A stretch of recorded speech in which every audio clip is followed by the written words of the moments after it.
kulanti wacan oo wanaagsan daawadayaal halkan waa nuxurka wararka ku soo dhawaada warbixino iyo dhacdooyin falanqeyn aan ku sameeyno waxyaabaha daawa doontaan barnaamijkan aan idinku soo gudbin doona hadduu la weyn raali ka noqdo daawadayaal waxa ka mid noqon doona mudane xasan sheekh madaxweynaha jamhuuriyadda Soomaaliya waxa uu isbedel ku sameeyay golaha dhaqaalaha ee qaranku waxaan soo gudbin doonaa kuwa cusub oo la magacaabay waxay ka dhigan tahay tallaabadaasi barnaamijkan ayaan ku soo gudbin doonaa ka ganacsiga ammaanka magaalada caasimadda ee Muqdisho waa mowduuc ballaaran oo si weyn markaasi hadalhayn xooggan ugu dhaxwaray Muqdisho nabadoonka beelaha Hawiye ayaa shaaca ka qaaday arrimaha ku gadaaman dhacdooyinkaasi iyo tallaabooyinka habboon waxyaabaha kala daawa doontaan barnaamijkan aan ku soo gudbin doono waxa ka mid noqon doona daawadayaal saaxiibayaal hadduu alla weyne raali uu ka noqdo Mahad Maxamed Salaad taliyaha hay'adda nabad sugidda iyo sirdoonka qaranka ee Soomaaliya hay'adda Niza halkee ayuu u duway barnaamijkan ayaan ku soo gudbin doonaa sidoo kalena ku falanqeyn doonaa hadduu alla weyne uu raali ka noqdo soo dhawaada qodobada ayaa kuwa kale ayaa daawa doontaan aan ku falanqeyn doonaa halkan mar kale kulan wacan ayaan hawadeedin kale nahay daawadayaasha sida tooska inagu xiranow xasan sheekh waa madaxweynaha Soomaaliya waxa uu isbedel ku sameeyay golaha dhaqaalaha ee qaranka golahan waxa bishii Juulaay sanadkii 2018 magacaabay Maxamed Cabdilaahi Farmaajo madaxweynaha Soomaaliya xasan sheekh maxamuud ayaa isbedel ku sameeyay golaha dhaqaalaha qaranka sidoo markaasi ku qoran qoraal lagu daabacay bogga Facebook ee madaxtooyada bayaanka ayaa sidoo kale waxa lagu xusay in lagu kala diray xubnihii hore ee golahan oo iskugu jiray 5 xubnood oo Soomaali ah iyo 4 xubnood oo aan Soomaali ahayn wareegtada ayaa u qorneed markaasi sidatan madaxweynaha jamhuuriyadda federaalka Soomaaliya xasan sheekh maxamuud ayaa kadib markuu tixgeliyay baahida loo qabo in dib u habeen lagu sameeyo golaha dhaqaalaha qaranka si loo waafajiyo arrimaha mudnaanta leh ee horumarinta dhaqaalaha dalku waxa uu soo saaray xeer madaxweyne lambar 61 iyo xeer madaxweyne lambar 62 ayaa lagu yiri war-saxaafadeed ka soo baxay xafiiska madaxweynaha golaha dhaqaalaha qaranka waxa gudoomiye ka ah madaxweyne xasan sheekh maxamuud halka ra'iisul wasaaruhuna uu yahay gudoomiye ku xigeenka waxayna markaasi horey uga koobnaayeen 3 xeer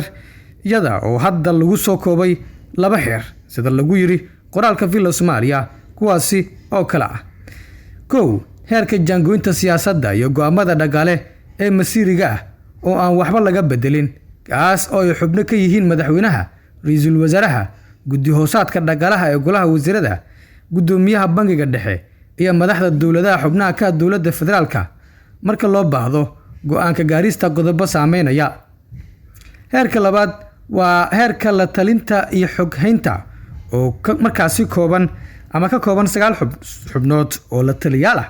iyo xoghaynta oo lagu soo xulay aqoontooda iyo khibradooda ayaa hoos markaasi imaanaya xafiiska madaxweynaha sida ku cad wareegtada madaxweynaha heerka la talinta iyo sidoo kale xoghaynta anaagaasimo guud ah ama u ahba la taliyaha sare ee dhaqaalaha madaxweynaha kaasi oo mas'uul ka ah isu duwidda maamulka heerkan ah ee golaha xubnaha cusub ee uu magacaabay madaxweyne xasan sheekh ayaa kala ah madaxweyne amaba xasan aadan hoosow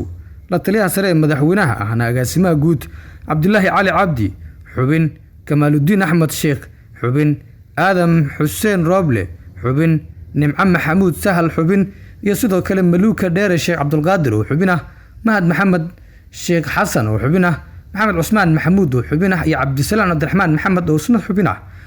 golaha dhaqaalaha qaranka ayaa waxa bishii Juulaay sanadkii 2018 magacaabay madaxweynihii hore Maxamed Cabdilaahi Farmaajo shaqadoodu ayaa waxay ahayd in ay dawladda Soomaaliya kala taliyaan arrimaha siyaasadda dhaqaalaha fulinta qorshaha dawladda iyo isku dabaridka kheyraadka dalka Dr. Cali Ciise Cabdi ayaa gudoomiye waxa uu markaasi u ahaa golahan waxaana xubinta ama xubnihi ajnabiga ah ee ka mid noqday golahan ka mid ahaa Cabdulla Xamduug oo halkii dambe ra'iisul wasaare ka noqday wadanka Suudaan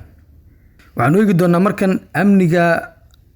Muqdisho caasimadda Soomaaliya ah gudoomiyaha odayaasha dhaqanka ee beelaha Hawiye nabadoon Maxamed Xasan Xaad ayaa sheegay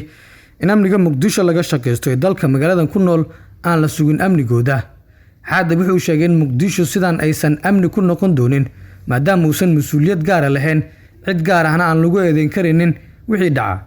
magaaladan xamar dalka lagu tilmaamo hay'adaha amniga kama shaqeeyaan amni ee waa ka shaqeystaan sababtoo ah muddo dheer ayaan ku noolaa magaaladan weligeena tan oo kale ma arkin ayuu yiri Xaad. Gudoomiyaha ayaa waxa uu ka qayb galaya dood ka bixisay telefishin markaasi Universal. Muqdisho kuma helin ayuu yiri wadadii saxda ahayd ee ammaankeeda lagu sugi lahaa, waxaana shaki ku jira in amni aan loo markaasi rabin magaaladan sababtoo ah mas'uuliyadeeda cidda leh ma jirto. Wuxuu sheegay in dowladda iyo mas'uuliyiinta ugu sareysa dalka ay fahmi karaan sida loo sugi karo amniga magaalada, balse uu la yaaban yahay sababta ka hortaagan in tallaabooyinka habboon ay qaadaan. Gudoomiye ku-xigeenka amniga iyo siyaasadda ee maamulka gobolka Banaadir Cali Yare Cali oo doodan isna marti ku ahaa ayaa xalka amniga Muqdisho ku tilmaamay in lagu heli karo in la hoosgeeyo beelaha dega iyo gudoomiyaha gobolka Banaadir amniga oo uu sheegay marka amniga laga soo hadal qaado ama la soo sheegado ay markaasi tahay mid iyadu si toos loo abaaro madaxweynaha iyo sidoo kale taliyaha booliiska Soomaaliya, balse u baahan tahay kala shaandheen in cid gooni ah markaasi ay arintaasi qaadato oo looga dambeeyo. Niza Mahad Maxamed Salaad waxa uu ku leexiyay ama uu ku toosiyay jidka, waxa uu ku dubay jidkii hay'adda Niza ama markaasi uu ku leexiyay dhabihii saxda ahaa. Haddii aan si kale u yiraahdo, wax markaasi ka yar 6 bilood ayay ku qaadatay agaasimaha hay'adda nabad sugidda iyo sirdoonka qaranka Mahad Maxamed Salaad inuu salku u dhigo hagaajiyo siyaasadda shaqo ee haddan oo sanadii la soo dhaafay ku jirtay gacanta Fahad Yaasiin iyo sidoo kale saraakiil kale. Mahad Salaad oo xilkan loo magacaabay 26 May ee sanadkan ayaa Niza dib ugu celiyay shaqadeedii sirdoon kana saaray siyaasaddii ay ku dhex milantay 5 sano ee Maxamed Cabdullaahi Farmaajo iyo Fahad Yaasiin Xaaji Daahir ay joogeen xafiisyada ugu sareeya dalka. Niza ala sheegay in xubnahaasi hore ugu soo aramiyay Soomaaliya ama dawladdii hore u adeegsan jireen inay ku dhibaateeyaan siyaasiyiinta ka aragtida duwan, ku caburinta shacabka, ku dumiyaan maamulada, kulana shaqeeyaan ayaa la leeyahay markaasi ama macaamil la sameeysanka ururkaasi Al-Shabaab. Inkastoo la macaamilka ururkaasi aanan cadeyn loo helin marka laga soo tago dhaqdhaqaaqyadii kale ee Muqdisho ka dhacay oo aad markaasi loo ogsoonaa iyada oo ay ku calaadiyaan wadamada xiriirka soo jireen kale la Soomaaliya. hase yeeshee hadda arrimahaas ayaa meesha ka baxay. Hay'adda ayaana dib ugu laabatay howlihii loo aasaasay ee ka shaqeynta amniga, waxayna door ilqabad ka ciyaartay dagaalada dalka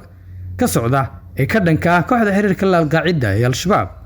Sidoo kale Mahad Salaad wuxuu meesha ka saaraya leeyahay siyaasadii guracneed ee hay'adda lagu hoosgeeyay sirdoonka dalka Qatar, isagoo diiradda saaray inuu si xasilan ula shaqeeyo sirdoonka dalalka gobolka, qaaradda Carabta iyo guud ahaan kuwa daneeya Soomaaliya. Mahad wuxuu socdaal ku tagay dalka Qatar, waa dalalka Qatar iyo Imaaraadka, oo xilligii uu Farmaajo talinayay si weyn ugu loolamayay siyaasadda dalka, wuxuuna ka qayb galay shirka sirdoonada ee dalalka Jaamacadda Carabta, wuxuu dhinacyada ku qanciyay qorshihiisa. Sidoo kale Mahad wuxuu tagay dalka Masar oo Fahad markaasi uu geeska geliyay intii uu talinayay, halka uu hadda ku sugan yahay dalka Itoobiya oo ahaa wadanka markaasi daraadiis Farmaajo uu xumeeyay xiriirka dowladda Masar oo saaxiib soo jireen la ah Soomaaliya. Wafdi uu hogaaminayo Mahad Salaad oo ah taliyaha sirdoonka Soomaaliya ayaa shalay booqasho shaqo waxa uu 2 maalmood ugu bilaabatay magaalada Addis Ababa. Madaxda sare ee hay'adda sirdoonka Itoobiya ayaa ku soo dhaweeyay garoonka diyaaradaha ee Pole International.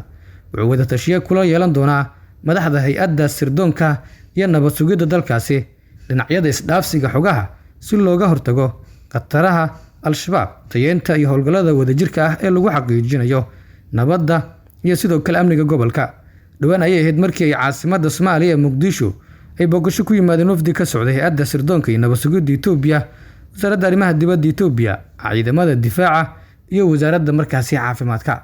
Dhaqdhaqaaqaasi Mahad Salaad maanta waxaa lagu gaarsiiyay xarunta sirdoonka iyo xogaha ee dowladda dalkaasi Masar ay ku leedahay waa Itoobiya ee dalkaasi ay ku leedahay. Si kasta oo ay xaaladda noqoto, waxaana uu kulan la yeeshay xubnaha iyadoo uu soo kormeeray xaruntaasi imeediya oo markaas imeediya lagu magacaabo ee doorka ku leh sugidda nabadgelyada dalkaasi. Agaasimaha Mahad Salaad ayaana sii joogi doona Addis Ababa, halkaasi oo xogo iyo sidoo kale dhacdooyin kale uu markaasi ka soo qaadan doono, iyadoo ay jiraan sida lagu waramayo casuumaadyo kale oo lagu geenayo isla xafiiskaasi iyo qeybaha kale uu ka kooban yahay. Nabadina saaxiibayaal.